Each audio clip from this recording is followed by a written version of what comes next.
Hey, this is Steve Bloom, and you are listening to the Geekcast Radio Network. There we go.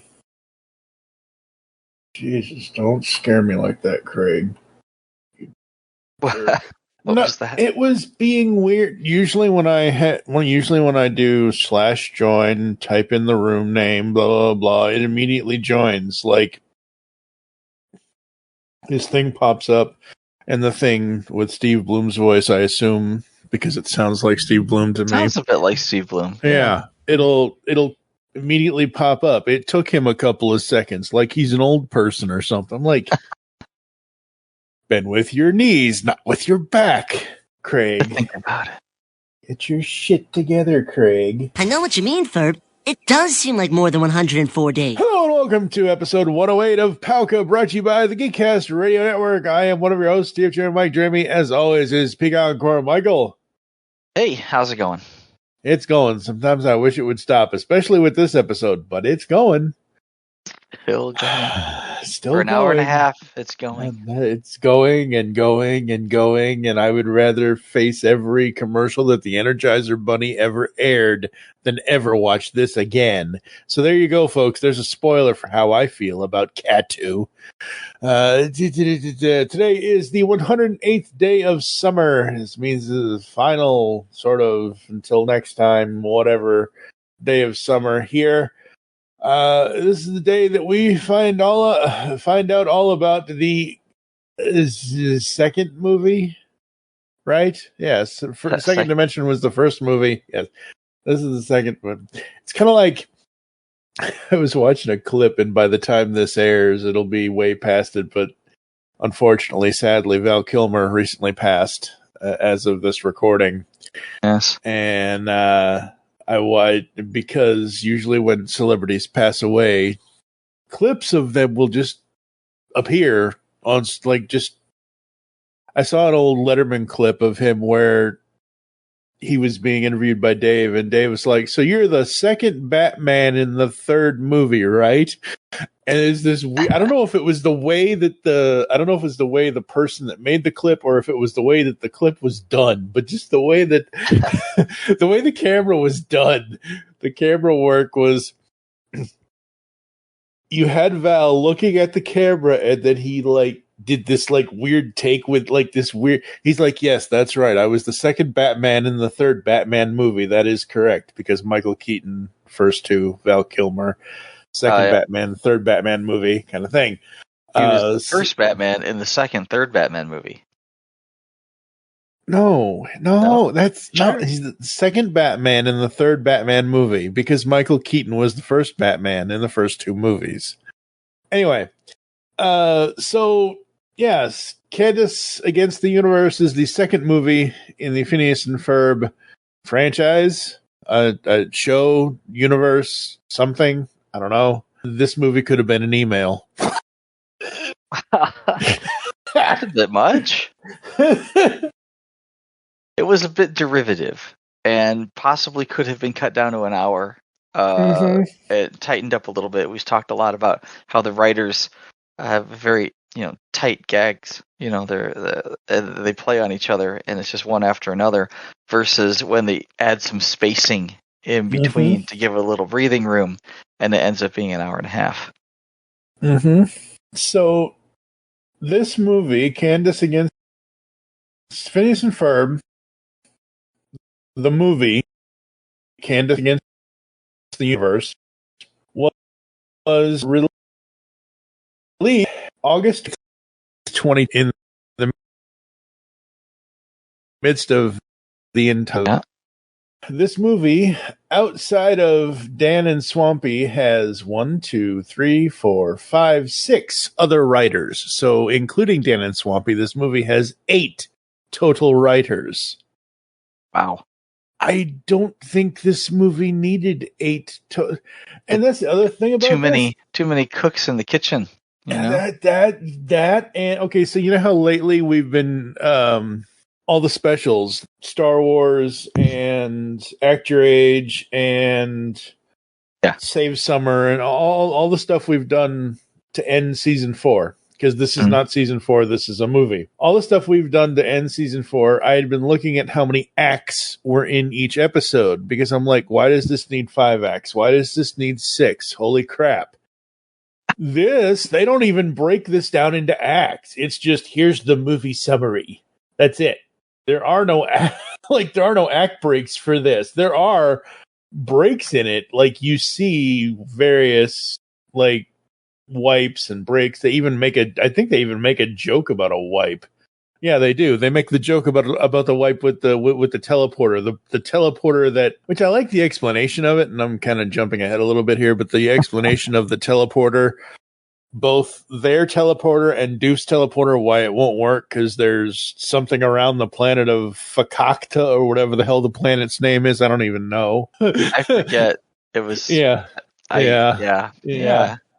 But there's some like blockage, and that's why the 2 teleporters, Phineas and Ferb's teleporter and Doofenshmirtz's teleporter, are connected to each other, because where they were trying to go, they couldn't go because it was blocked. They were tangled together. It was a quantum entanglement. Yep, you're gonna kill me for this, but I miss Irving. Oh. Irving would have made this better. I was going to throw the quantum entanglement one more bone, but at the end, there's an end credit scene, and getting way ahead of ourselves. The end credit scene after the credits, you see Lawrence looking in the backyard, and there's a teleporter back there, and it's still on. And he's like, huh.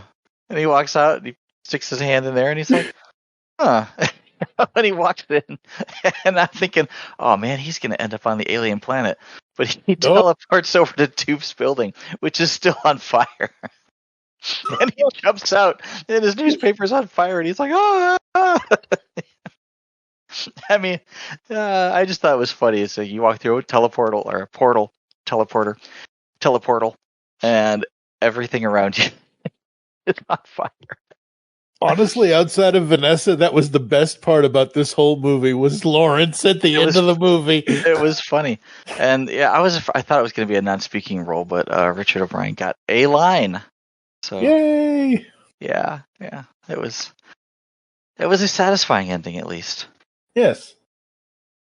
Absolutely. Out of all 8 writers, not one of them could have written a song for Vanessa. Is that too much to ask? Yeah.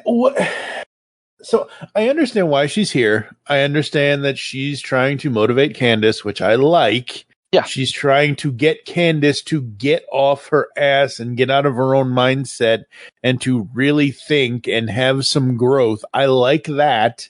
Yeah. But then Candace just reverts back to normal Candace brain of blah, blah, blah, blah, blah, bust brothers all I have, blah, blah, blah, blah, blah, which is why I don't like this.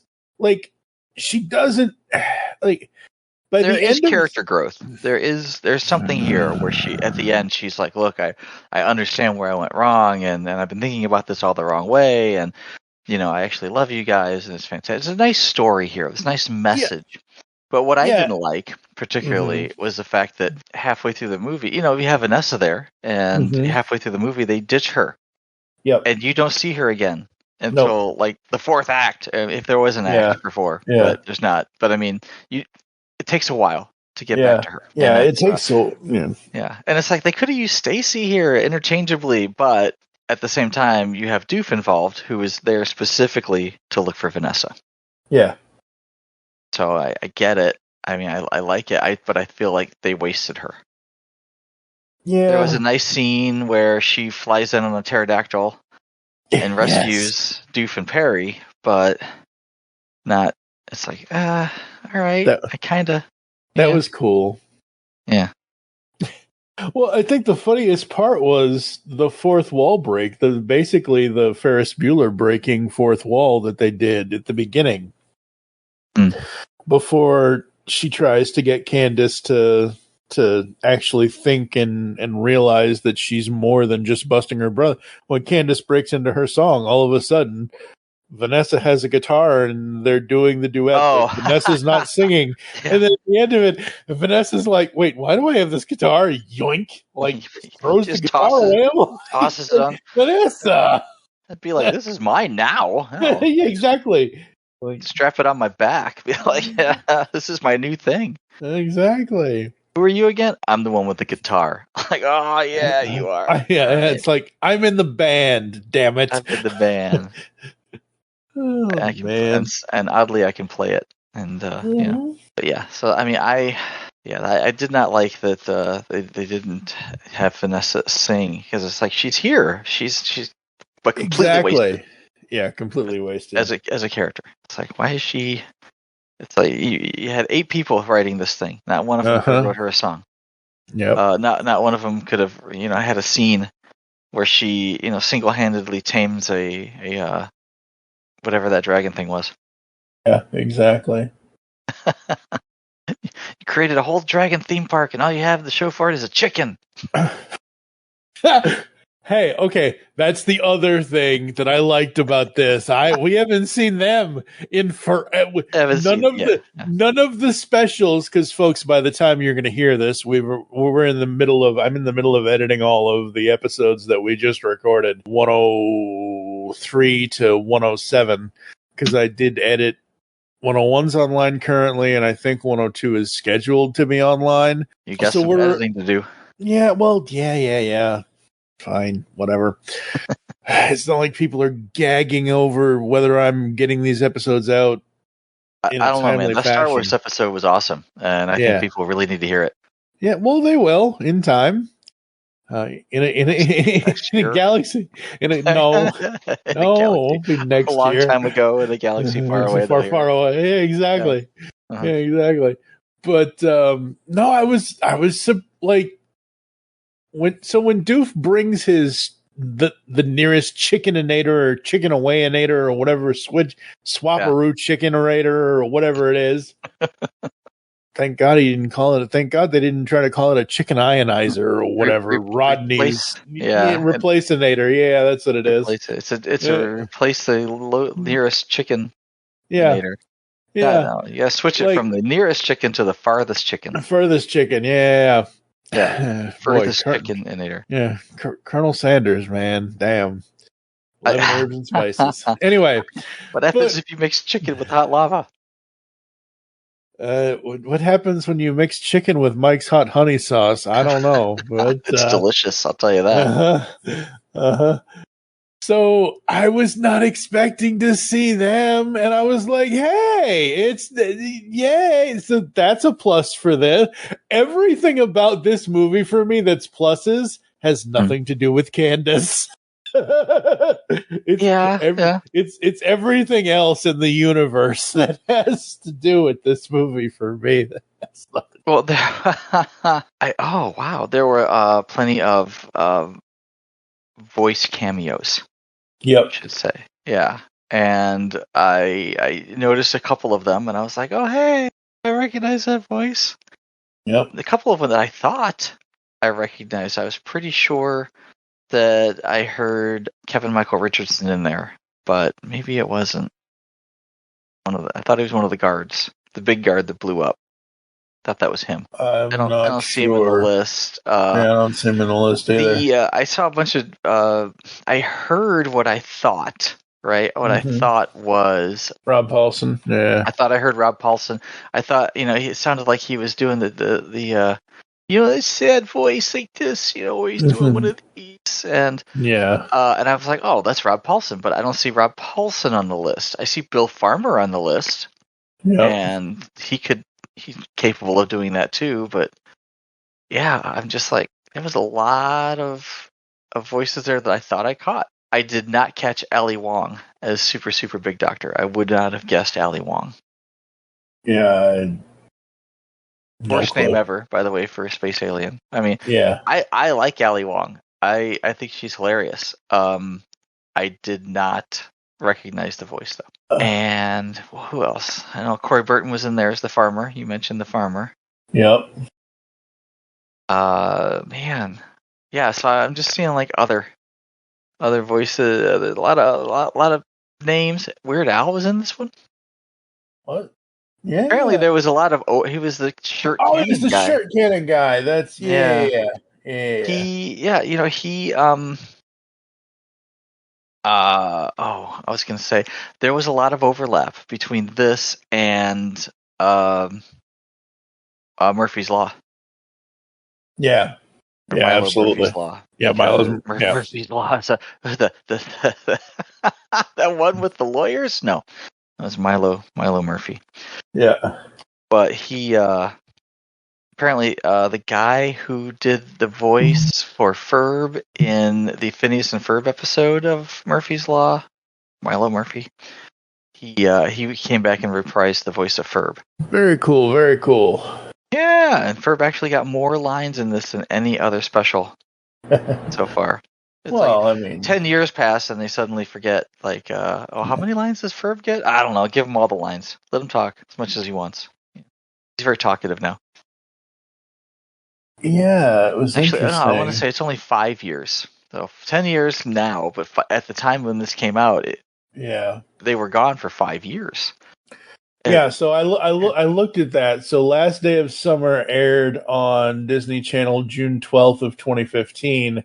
The theatrical date premiere for this was August 28th, 2020. So they were only gone 5 years.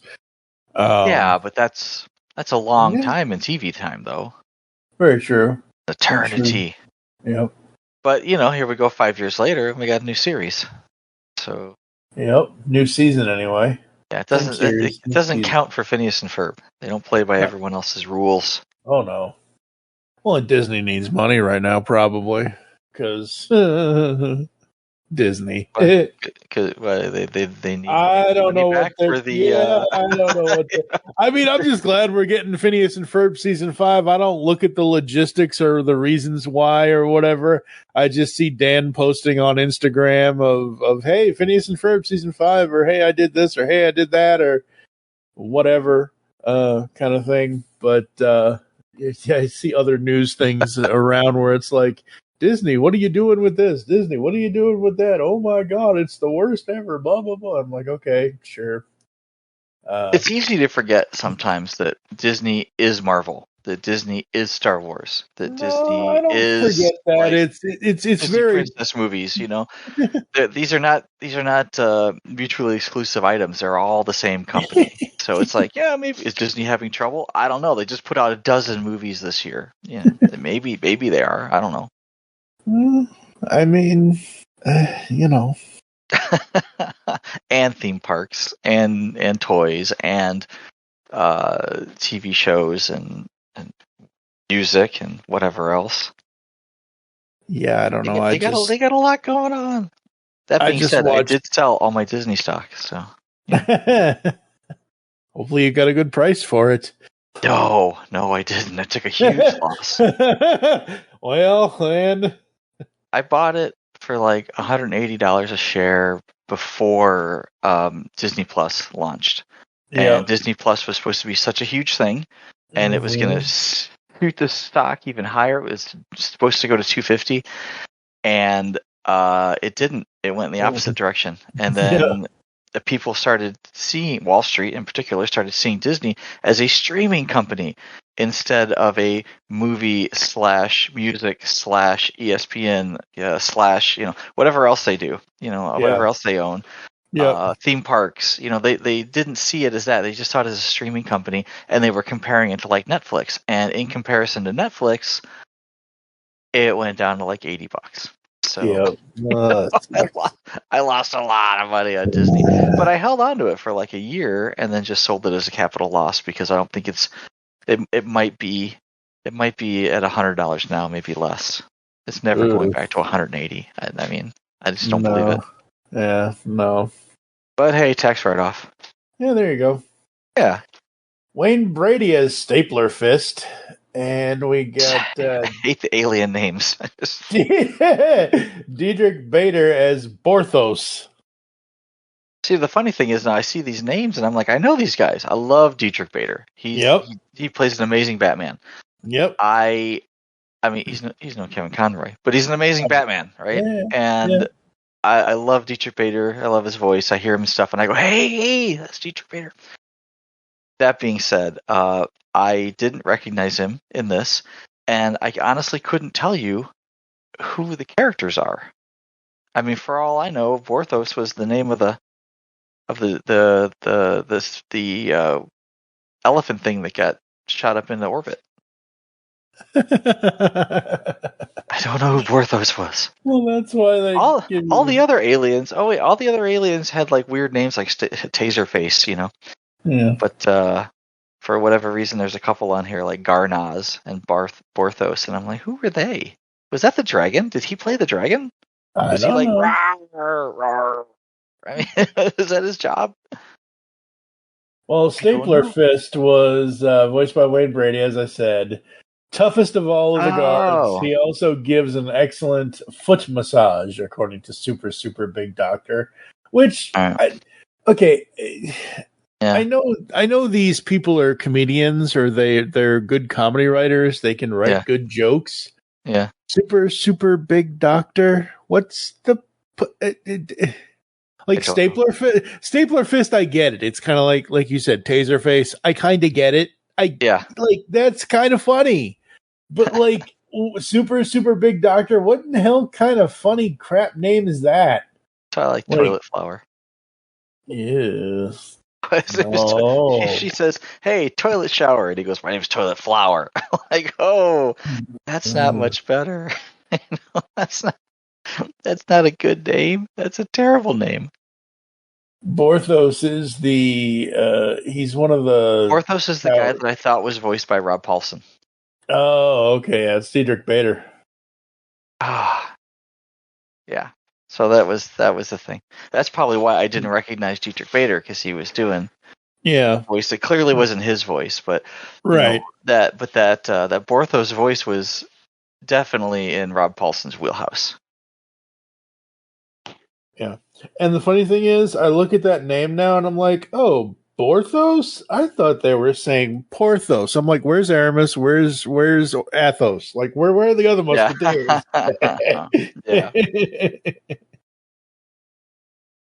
No. I didn't so much get that, but I was like, yeah, maybe. All for one and one for all. That's right. Trying to see who Garnaz was. Who's Garnaz? Oh, another one of those guys that talked. Yeah. He's like really down here somewhere, He's He's saying, I'm so scared and I don't want to leave my Thomas cave. Middleditch. What an unfortunate name that must be. Thomas Middleditch. Huh. Interesting. Tiffany Haddish. She was the voice that said Candace. Yeah. When things exploded and when the aliens explode. And it's funny because I just got done watching the first season of After Party, which is a murder mystery. And cool. So you spend 8 episodes or so trying to figure out who done it at a murder at an after party. And she plays the detective who has to piece the clues together. Detective Danner. Yep. Yeah. Oh, you saw it. No, I'm looking at her thing on Phineas and Ferb Wikipedia. She's so good. She's so good in this, and especially toward the end when she's like, piecing it all together. And yeah, she's amazing. There's a whole episode just for her, and it tells her backstory. But I saw that she was cast in this, and I'm like, well, I'm listening, trying to figure out which one was her, and I thought, well, she's not the alien queen. That's not her. That was Ali Wong. Yeah. So I'm like, well, who was she? And it turns out she was the Candace, when things explode. Yeah. And you get a lot of it in the end when she's just hitting people with free T-shirts. Candace. Yeah. It's like they're cheering for her as she takes out the alien. Takes out the upper half of the alien invaders. Yeah. But, I was like, I didn't recognize her either. It's like, man, the whole voice cast is just wasted. Sometimes you see like there's a cameo voices, and you're excited. It's like, wow, I totally totally recognize that voice. That was awesome. Well, And yeah, then that's like, your Bill Farmers, your Wayne. Granted, Wayne Brady has been on the show before multiple times, and Bill hasn't. But like, those are names that we recognize, even when like somebody like Tom Bergeron comes on to do game show stuff. Like, we recognize I don't think this ever happened, but let's just say somebody like Michael Bell or Peter Cullen or even Jim Cummings. Oh God, can you imagine if Phineas and Ferb meets Darkwing Duck? That'd be amazing. Yeah. Or Phineas and Ferb meets what's it? Pete. PJ's dad. I forget who does Pete. No, it's Jim Cummings. I know who does Pete. I was trying to think of Pete's last name. For some reason, I thought Bill Farmer was Goofy. He is. Yeah, that's what I thought. Yeah. But you're saying. I was just so. Okay. So Winnie the Pooh is Pete. Yes. Okay. All right. Yes. Putting it all together. Yes. Winnie the Pooh is also, I believe, if I'm not mistaken, he is also Don Carnage from Tailspin. Anyway, but the point is normally we recognize when they bring in the guest voices, but in this don't case, bring in Peter Cullen and have him sound like this. He's that little tiny voice guy in the background. It's like, all right, we want Peter Cullen to sound like Peter Cullen. Yeah, it's kind of like Frank was. I was Mighty Man and Frank was Yuck. Like, oh God!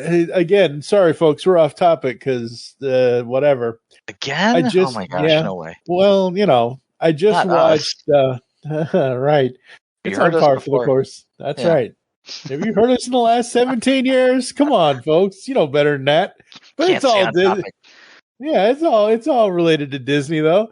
I just watched, as of this recording, Not Another Goof, the documentary about a Goofy movie. Yeah.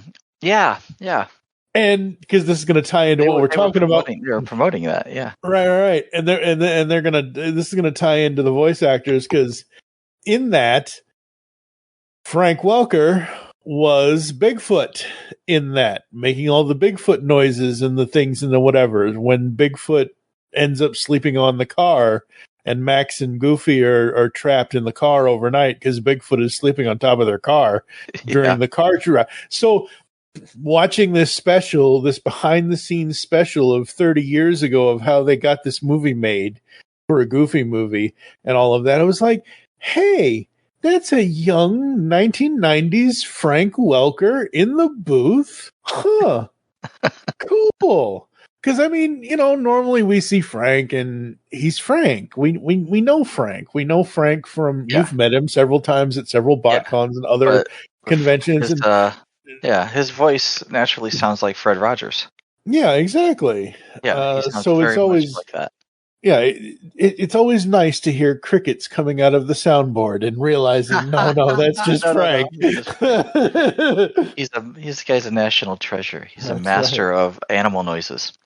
That's right. Absolutely. He was background animals for Lion King. Mm-hmm. A movie in the 90s.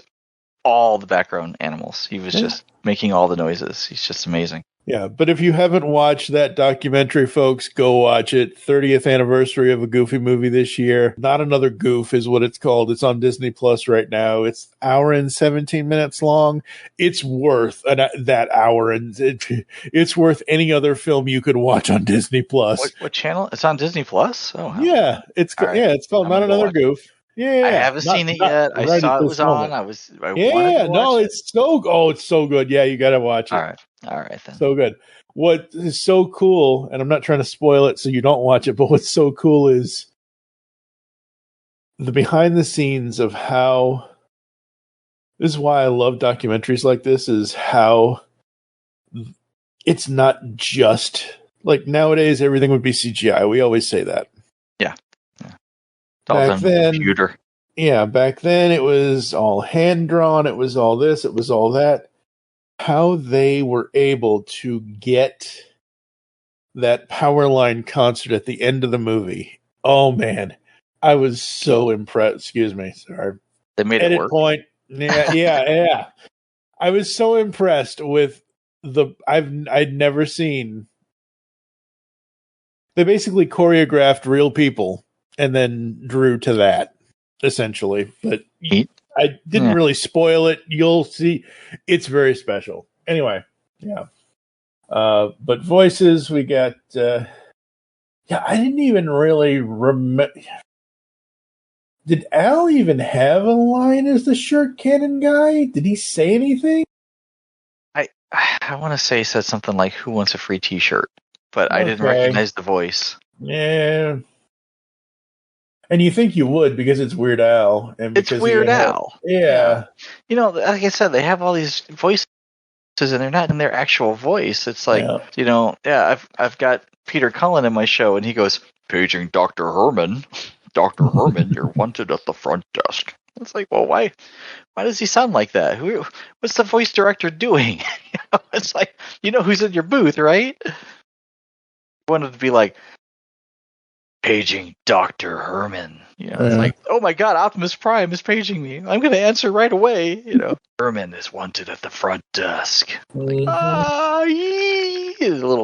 Transformers fanboy squeechy noises. He was like making screechy sounds. Yeah, that would be exactly. Wasted cast here. Ali Wong was great. I would have, maybe if I hadn't thought it was actually Tiffany Haddish doing the voice, I would have been like, "Oh yeah, Ali Wong, yay! I recognize her." I looked at her filmography on here, and I was like, "Oh, she was in Birds of Prey." Oh, that Birds of Prey, not the 2003 television series. You have to clarify. Yeah. Yeah. I'm like, the movie, not the TV series. Gotcha. Yeah, in the movie. She was good in that. Yeah. No, I want to say, I don't. I haven't memorized Ali Wong's filmography, but yeah, I mean, generally, I like the stuff she's in. Well, I mean, all I did was click on her name on the Phineas and Ferb Wikipedia, and it just told me that it was the movie. It wasn't. Oh, God, you're gonna make me sit down in front of the computer, aren't you? No, I'm not. Oh my God. Well, why aren't you in front of the computer already anyway? But that's what the wireless headset's for. Yeah. Wireless headset. I'll give you wireless headset. Make me sit down. Sit down. I'll slate over here, man. Wow. Honestly, the songs? Anything about the songs? Is there something here that you... Not really. I don't think so. I think I'm more impressed with the rarely used or one-off characters that are also seen in the Danville Stadium scene. Because we got two guys in the park, Albert, Becky, Buck Buckerson, the building engineer. Who's that? Clive Addison, Coltrane, Dave and Rick. You got basically everybody. Vance Ward. They just threw every character model that they had and said, "We need a character. We need a crowd shot. Just what do we have for crowd? Just throw everything in it." Yeah. Gary Oldman. Everyone. Yeah, exactly. The songs, though. I do like Candace Is Such a Beautiful Day. I think that's a good song. That's a nice starting song for Candace. She starts out really good. What? It's very I think you're about to mention it. Is that it starts out very da da da da da da da da. It's like Sesame Street, and then she goes, and then yep. It's like we're crossing slightly into death metal now. Yeah. And then she's like, "But I'm not gonna worry about that right now. I'm gonna da da da da da da da da." Yep. But then I want to say it devolves a little bit into just like a reminder of where we've been. Yep. In the sense that it's like almost like a montage of here's all of the previous, not all of, but like a clip show of, here's the roller coasters and the giant robots and the, I forget exactly what all the things that she mentioned, but there was a lot, and it got to be the point where, yes, we're aware. We've seen this show before. I know what I'm getting myself into. Yeah, but and the thing of it is it's, I don't know, like between that first song and the adulting song that Doof sings, I think those are the only two that I absolutely need out of this entire space adventure. We've had space adventure before. What do we need? Yeah. I thought it was weird that they were making a Star Trek reference, a painfully obvious Star Trek reference in a Disney show, right? Yeah. And wait a minute, they can't make Star Trek references in a Disney show. But they already did, though. That's my point. That's why. Why is it here? Because Space Adventure is the jingle for the movie Space Adventure. It's sung 4 times in the episode Not Phineas and Ferb, which was from Not Phineas and Ferb was from season 2. Like, they did that back in 2010. They did that like 15 years ago, 16 years ago. So, okay, fine, great. Why is it here in Candace Against the Universe? That's what I want to know. Can't tell you. I don't know. I can't tell you. I don't know either. At least the bugs didn't show up. I mean, it could have been worse. Yeah, that's true. But like, this is our battle song. That's not so much a song. Yeah. There's just, I don't know. None of these are showing up in my list of top 10 songs for the season. No. Well, technically, this isn't in the 4th season. This is no, this isn't in the. This is like a 4.5. Yeah, no. So this is no. Like a 4 3/4. Like, well, so when we do our top 10s next time, it's top 10 episodes and then top 10 songs from the series, or we could choose songs from the movies. We're probably not going to choose songs from this movie, but it's one of those things where, but like if we were doing top 10 worst songs, I would probably put almost any of the songs in this one on here because like the Meet Our Someone Leader out there song, is going to really enjoy the song, the songs in this one. They're going to, they're going to ream us. Yeah. Well, maybe that'll get us comments on the website because nobody ever comments on geekcastradio.com anymore. So visit geekcastradio.com if you disagree with us on our hatred for Candace Against the Universe. Tell Blanchard he's full of crap. That song was awesome. Right. Yeah. Feedback at geekcastradio.com. Oh boy. Yeah. Yeah. I don't know. Oh, man. I feel like maybe, and I hate to say this because I know that Dan and Swampy were heavily involved. They've part of the writing crew. 1/4 of the writing crew. But I feel like maybe they lost a little of what in the intervening 5 years, right? Lost a little of what Phineas and Ferb was about. Yeah. And again, a goodly chunk of that is the tight storytelling. I mean, they tried to. I think they kind of paid a little lip service to some of the tropes. Yeah. They did I know what we're gonna do today. They did oh, there you are, Perry. As you're listing some of these, I'm actually something about clicking, a watermelon. Yeah, something about a watermelon. I'm actually clicking on every single writer's name to see how many episodes they wrote on on the show. Do they got experienced people or people that just said, "Oh, you look like you could hold a pencil. You know what a typewriter looks like, right? Here." Yeah, exactly. Right?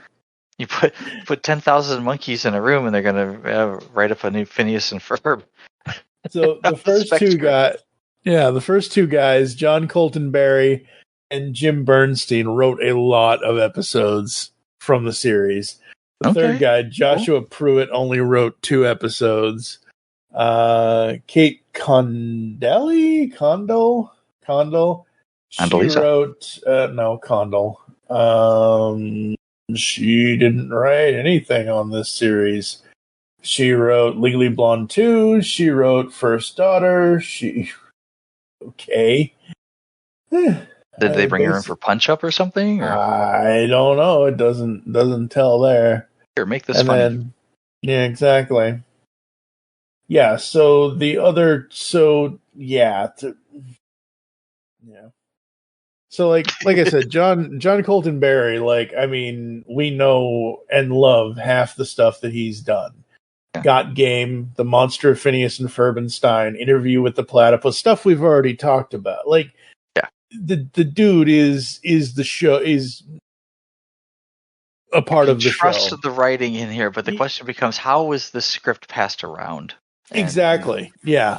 Yeah. What exactly happened? Did he write half of it and then hand it on spec over to, Dan and Swampy, and then they look at it and then they hand it over to the producers, and the producer says, well, this is a movie now. It's an hour and a half. We should pass it by a person who's written movies, I mean, we don't know what the history is. Yeah, we don't know what the history is. And see, this is why when I do comic book reviews and things like that, where is it this one here? I'm trying to find an example here. Okay. So, that's not exactly a good example. Damn it. Come on. Where's my example? Here it is. Okay, so for IDW Publishing's Teenage Mutant Ninja Turtles Reborn Volume 8, Damage Done. So this has multiple comic books collected into it, okay? Sure. This has 6 parts. The story is broken up into the 6 parts, but only part 1 was written by Michael Walsh. Parts 2 through 6 were written by Sophie Campbell. I wish this movie listed next to their names which section or which act, which is why this movie should have been broken up into acts, as to which one of these people worked on which part. Because that way you'd be able to tell, and we could analyze it a little bit more. That's the only thing that I would wish a little bit more on the clarification of whose work this actually is. Because, like you just said, there are and like we've already said throughout this entire podcast, there are too many cooks in the kitchen. We don't know which cook is doing what.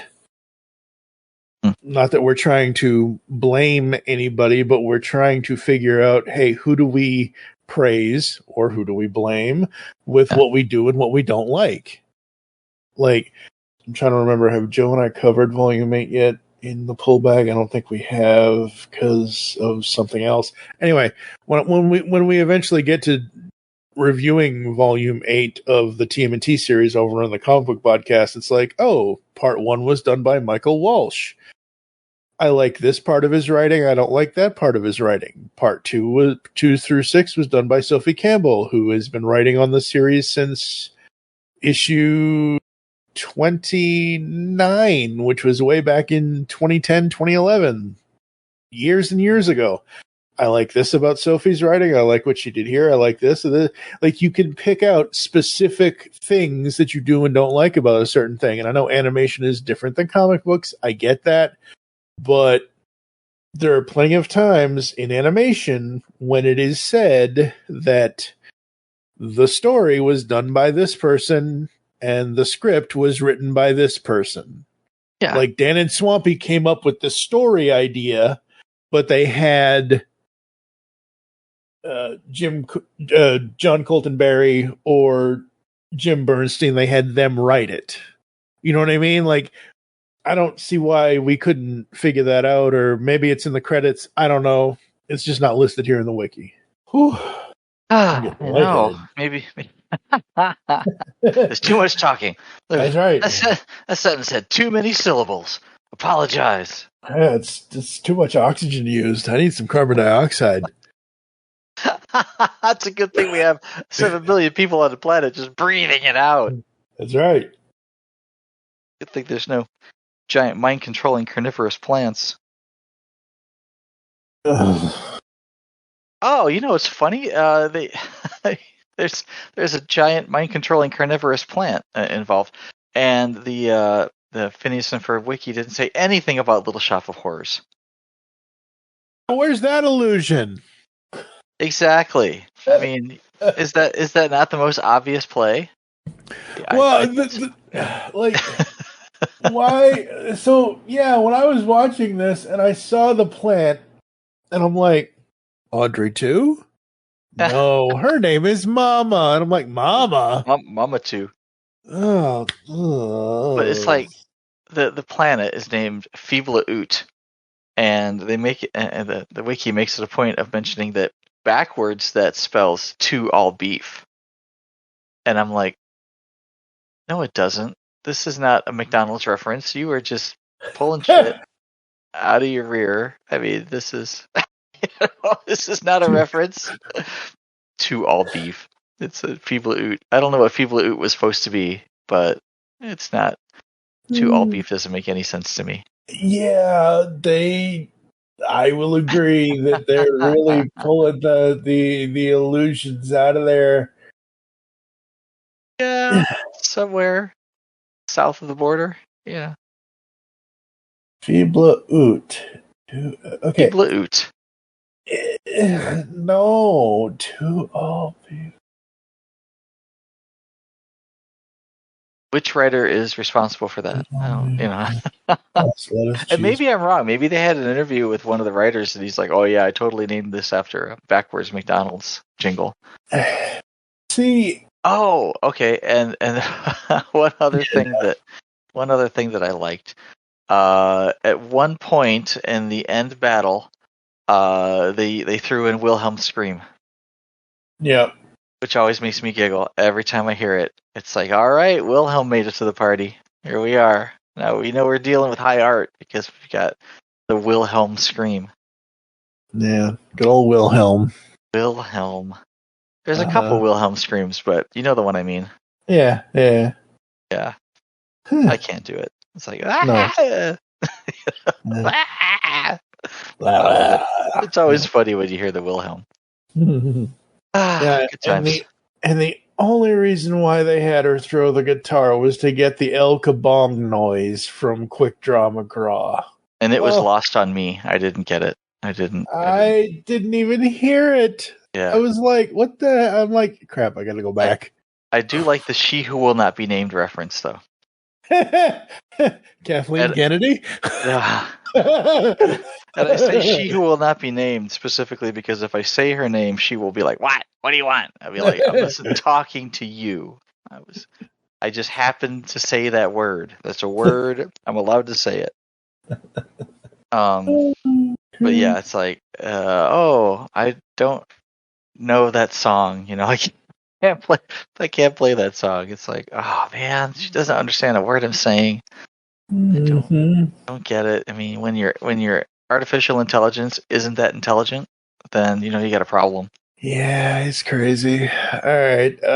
Anything else about Candace Against the Universe? No. I mean, like I said, it was really long, and the sad thing is I didn't start watching it until probably later than I should have, and so I know I wrapped it up like 10 minutes before we started here. So it's really fresh in my mind, and yet it's like, oh man, I'm really having trouble, remembering certain references that I enjoyed. That's the sad thing is, I don't. Other than the few things that I mentioned, I didn't enjoy a lot about this because I think this takes away from where we left Candace as a character in the last day of summer. Okay. Yeah. This reverts her character to, oh my God, I'm nothing without busting my brothers, or I need to find more purpose, or I need to find more of this or more of that, or ooh this or ooh that. Like, it's like I said, it's the same damn story as Unfair Science Fair Redux. Like and like we already said, they even reference that. Yeah, she says, "You don't need me as a human sacrifice, do you?" And they're like, "No, not really." If this didn't have several things that I liked, it would probably get a 0. Aw, don't be like that. Since there's more than that, I watched it. I didn't hate it. I laughed a couple of times. Did I feel like it needed to be an hour and a half? No, but I don't feel like I will never get that hour and a half back. Oh, I feel like you say hour and a half. I'm like, hour and a half. What you talking about, Willis? Hour and a half. I had a hard time kind of reconciling how old Candace is, because you start off with her riding a bike. Yeah. And it's like, wait a minute, Jeremy's her boyfriend and he can drive. He's in charge of a taco truck. So, and then you've got Vanessa, who is old enough to drive. Yep. But she's on a scooter. Yep. With the little Evil Incorporated logo on the side. So it's like, I'm like, how old is she again? What is she, 12? Nice. Yeah. And if she is, then why is Vanessa hanging out with her? Because Vanessa's clearly like 18. Yeah. She has already mentioned that she wants to go away and do an internship. So is Candace 15? Is she 16? Is she 17? Why isn't she riding a scooter or a car? Or I'm not. Yeah, I was just having a little issue when it first came on. It's a little, and again, for people who hadn't seen Phineas and Ferb for 5 years, and suddenly this movie comes back, you're gonna have these questions like, wait a minute, I thought this character was older. Yeah. And you're not wrong. It is an hour and a half. It's an hour and 31 minutes. Told you. I thought it felt longer. I've seen this movie exactly 2 times. I saw it when it originally hit Disney Plus way back when, X number of years ago. And I saw it today to watch it for this podcast. And I'm like, what? Yeah. I knew it was an hour and a half because I paused it after half an hour and went, oh my God, there's another hour left. Okay, so according to according to the Phineas and Ferb Wikipedia, in Act Your Age, she's 25. As of season 5 coming up, she will be 16. So after 15. Candace, she can't drive yet. No. So after Candace loses her head, when was that's season 1. So yeah, between season 1 and now, she's 15 the whole time. That's weird. Okay. Yeah, that's a little weird.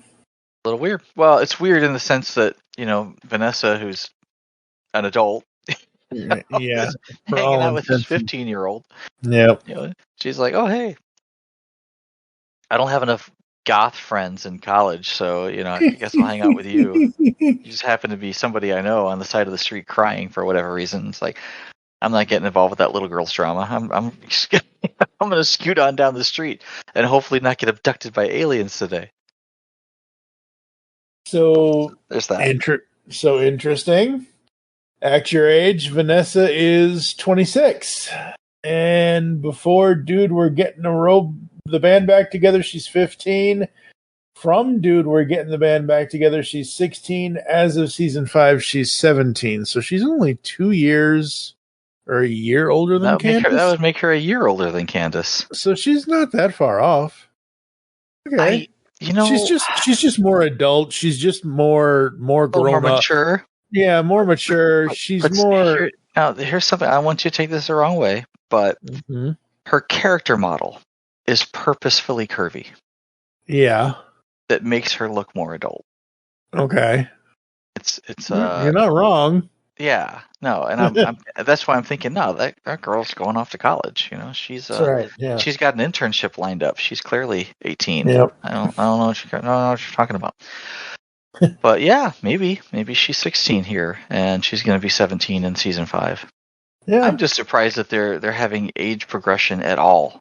It's like, you know, Maggie Simpson's been 8 for the last 30, 40 years. They don't necessarily need to make them grow up. They could, you know. Yeah. Would I have been upset if they had, you know, not gone full act your age, but maybe somewhere in between? Maybe. Sure, that would have been cool to see. But, you know, maybe Candace would have been off of college by then. Let's hope. Well, I mean, you know, she's going to be a lawyer. Something like that. But yeah, I'm surprised that they're even pushing an extra year.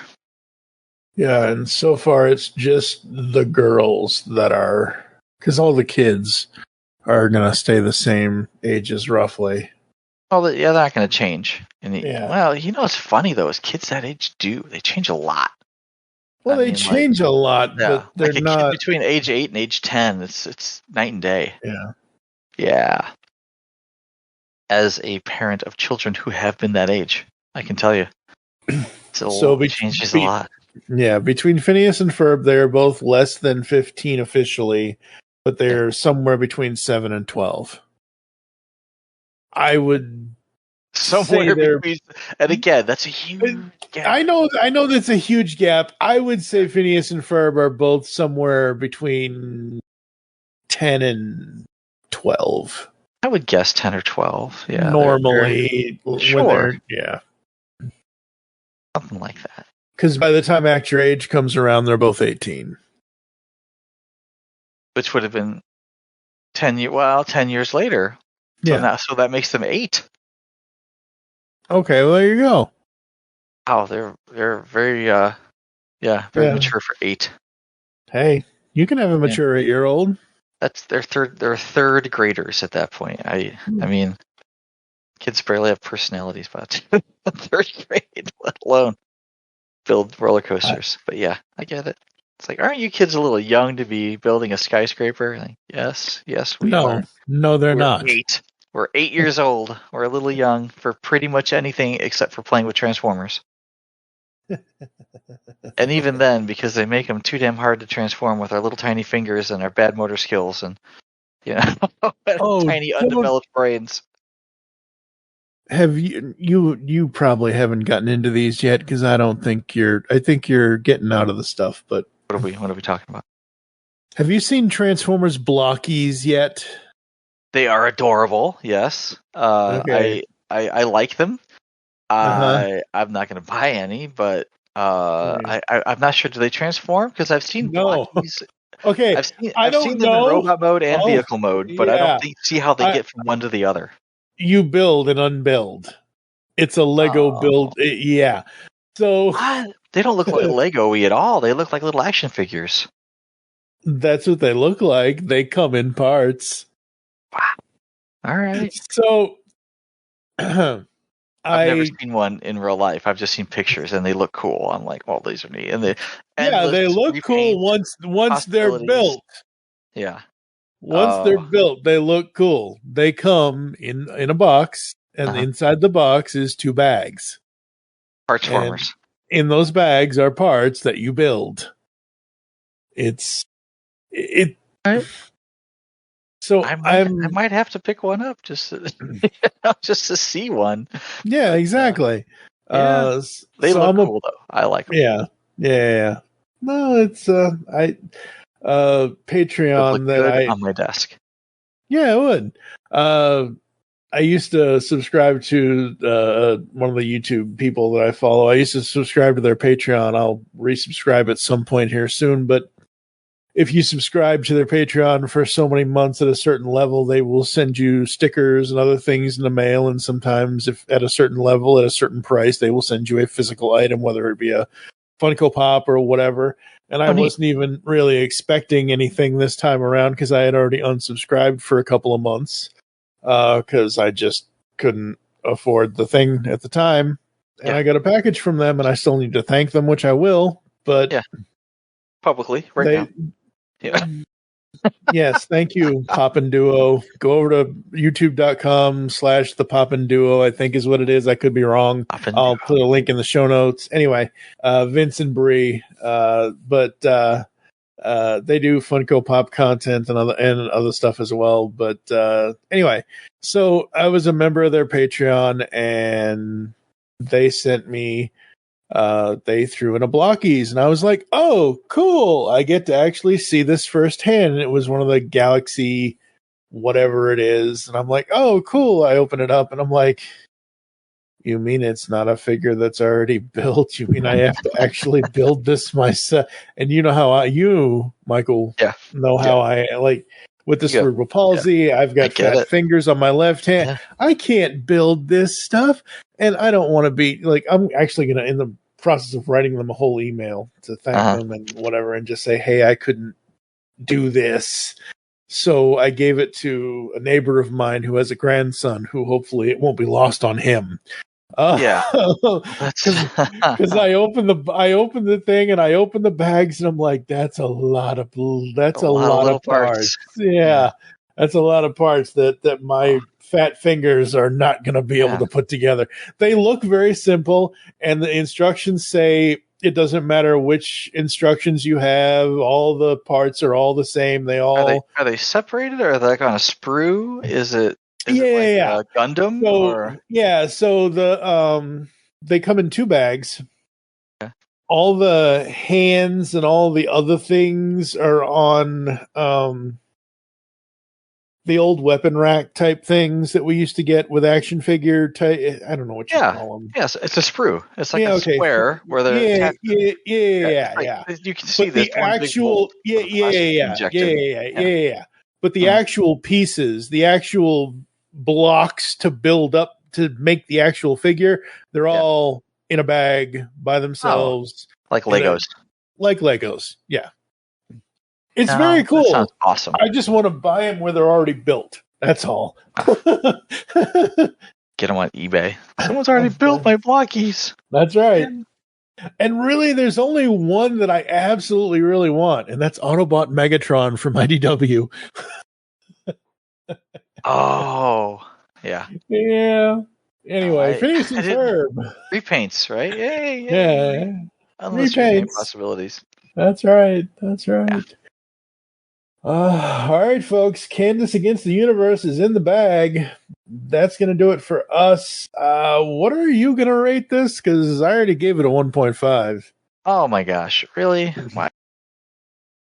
Yeah, it just takes away 5 years later. They had to come back and write this. They could have come up with any other story for Candace besides having her to go through the exact same growth that she already went through at the end of the series. All right, I'll buy that. Sure. I feel like at the very least they should have expanded upon what had already happened, because now it's like, wait a minute, Doof's evil again? What? I'm confused. Yeah. I mean, it was. Well, no, he wasn't evil. I mean, he was. Well, they sent him there to thwart his evil plans, and he was fighting with a platypus robot, which I thought was awesome, because I love giant robots of all types, and giant platypus robot notwithstanding. Yes. Well, this is neat, but he's evil and they're fighting. I'm confused. There's no bowling night anymore. Did I miss something? I don't know. Yeah. But, so, I mean, I don't know. Like I said, I didn't hate it. I didn't love it. I feel like a 3 is warranted. Maybe. I feel like a 3 is warranted. I laughed. I choked up a little bit. The whole World's Best Sister mug with the 3D clip show around her. Mm-hmm. I saw that and I was like, oh, that was I if I weren't such a manly man, I would have teared up a little bit. But yeah, no, I'm sticking with a 3. I didn't hate it. I didn't feel like I'll never get that part of my life back. I got to sit and watch it surrounded by family, and There you go. I think that's as it should be. I'm gonna go with 3. Yeah, like I said, it had a few good moments with Vanessa and a couple other things, and the adulting song from Doof was great. But the only thing that really saves it is the old farmer and his wife. That's really the only thing that saves it. Corey Baker is droopy, or Corey Burton is droopy. Burton is droopy. Yep. Absolutely. I was gonna say the big missing the big missed opportunity was when they slapped Vanessa into the escape pod and they launch. You didn't hear the Spaceballs theme song. Spaceballs as she jettisons. Yeah. Because Spaceballs. Well, and they didn't. And that was the funny thing. They had the escape pods. Yeah. Go to the planet that they were already going to be landing on. That's not the point of an escape pod. An escape pod is supposed to go to some other place, not the place you're supposed to be landing on. No, the idea of an escape pod is if the ship is in distress and it's going to explode in space, it's better off that you get to your destination, or at least the nearest planet, in one piece, and you don't have to float there. Yeah, true. Because floating in space is usually not recommended. I was hoping Vanessa would end up on a beach with a, broken Statue of Liberty head. See? Spaceballs. That's right. Spaceballs. Like, oh no. There goes the neighborhood. That's right. Those blasted Spaceballs. What are they doing here? All right, folks. You're going to hear some podcast ads and some other stuff. We'll come back to close the show right after this. We'll give you the whole seat, but you'll only need the edge. Hello, geeks and geekettes! Looking for a podcast that covers a vast array of topics? Then check out Altered Geek Unleashed, where we discuss our thoughts on this week's geeky news, tech, gaming, television shows, movies, cartoons, comics, and more. So, get altered, get geeky with the Altered Geeks. Every Friday on the Geekcast Radio Network. Are you missing entertainment in your life? Welcome to Captain Ruggles Gaming. Whether it's guides, roleplay content, or our shenanigans with our collaborations with the 20 years standing strong Fart Clan, also known as Fast Action Response Team, or the Wrecking Crew, we have something for everyone. So join us when we traverse the cosmos of space games, survive the undead in zombie games, or just having fun in first-person shooters or random indie games. Visit us now at geekcastradio.com and youtube.com/@Captain Ruggles, or Google search Captain Ruggles Gaming. It's game time, and I'll see you out on the battlefield. Are you in need of what the heck did I just listen to? Are you in need of a laugh at the expense of the internet? Boy, do I have a treat for you. Here at Lyrically Audacious, we turn just about anything into music. Visit us now at youtube.com/@Lyrically Audacious, all one word. So swing by, have a laugh. Stay lyrical, stay audacious, here at Lyrically Audacious. Hi there, Boss fans. My name is Jesse Jackson, and I'm the host of Set Listing Bruce, a Bruce Springsteen fan podcast. For the past decade, my guests and I have shared heartfelt conversations, unforgettable fan stories, and deep dives into the lyrics that have shaped our lives. From the passionate debates over sways and waves, deciding on if Mary gets in the car or not, to deep dives from greetings to letter to you. We've covered it all because Springsteen isn't just music. He is a great companion on this part of the ride.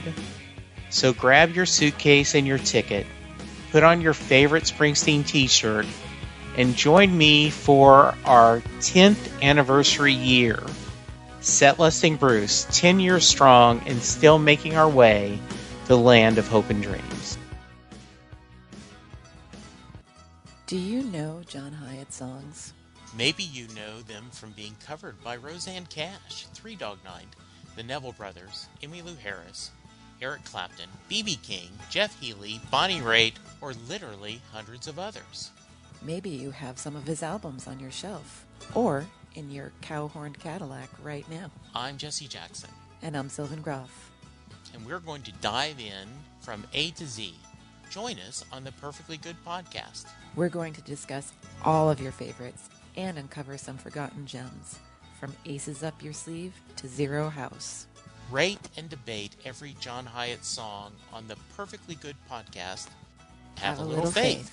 Oh, hey! I got something! Since 2009, we have been the premier cartoon podcast here at the Geekcast Radio Network. We are Tooncast. From taking you beyond the cartoons we grew up with to seasonal saucy toon talk, and now we get the origins of toonsters everywhere as we ask guests 30 questions about their cartoon watching experiences, plus so much more. Tooncast is back. Join me, TFG1Mike, and the rest of the GCRN crew as we give you all the toon talk you will ever need, only on the GCRN, and wherever you consume your podcasts. We are beyond good, beyond evil, beyond your wildest imagination. We are all tunes all the time here on Tooncast. Yeah. On the Simplistic Reviews podcast, we talk movies.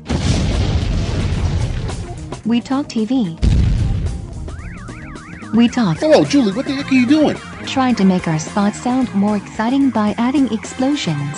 Yeah, I'm pretty sure you could have got the point across with sound effects, not the real thing. Car. Download the show on iTunes or at simplisticreviews.blogspot.com. I'm sure your insurance company will cover that. No, they won't. No, they probably won't. We earn more patches before 9 a.m. than most can in a lifetime.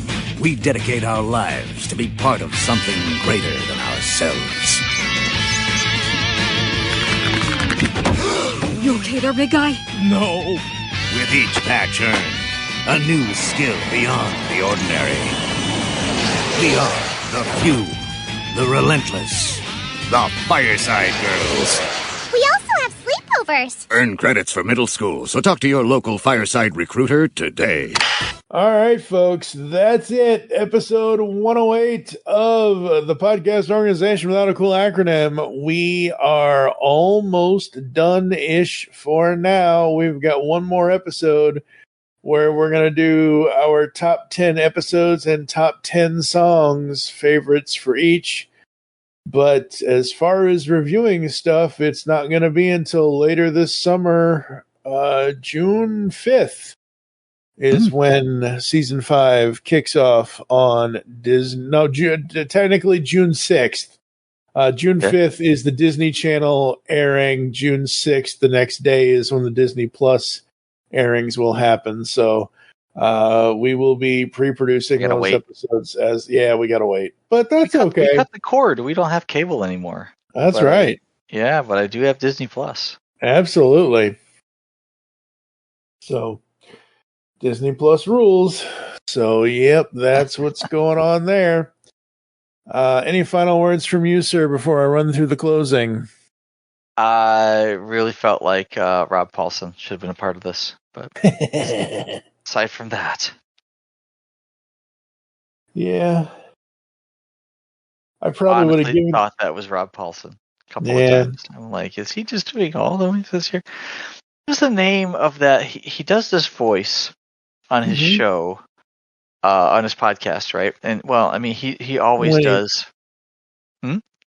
When he did do the podcast, I don't think Talking Tunes is doing. I don't think. Oh, really? No more Talking Tunes? I don't think so. No. All right.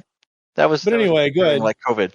Anyway, but like the 2 or 3 ones he's really known for, aside from like Ninja Turtles, and there's one. It's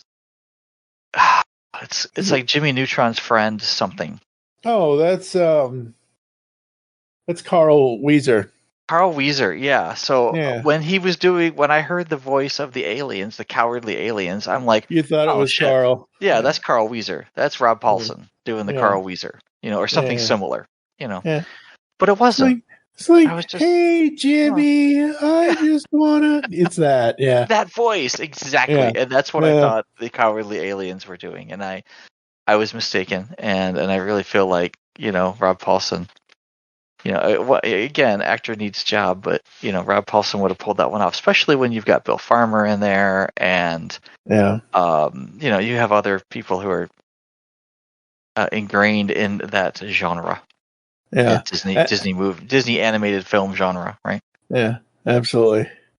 And really, folks, let me tell you, if they had this somewhere in this movie when they were traveling through space, if they just had a character of Pauly Shore somewhere in this movie saying, look, it's a leaning tower of Cheesa, I might have given it an extra half point.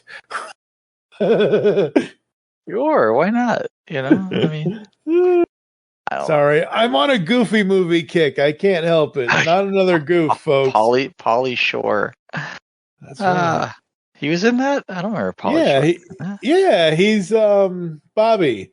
He's their friend. He's Max and PJ's friend Bobby. He's the one. He's the one that says that line. Look, a leaning tower of Cheesa, and he smashes the cheese into his mouth. I'm gonna have to watch that then. Yeah. Yes, you are. I'm not right now. It's a little. Not late. right now. I'm gonna watch it soon. Yeah, maybe this weekend.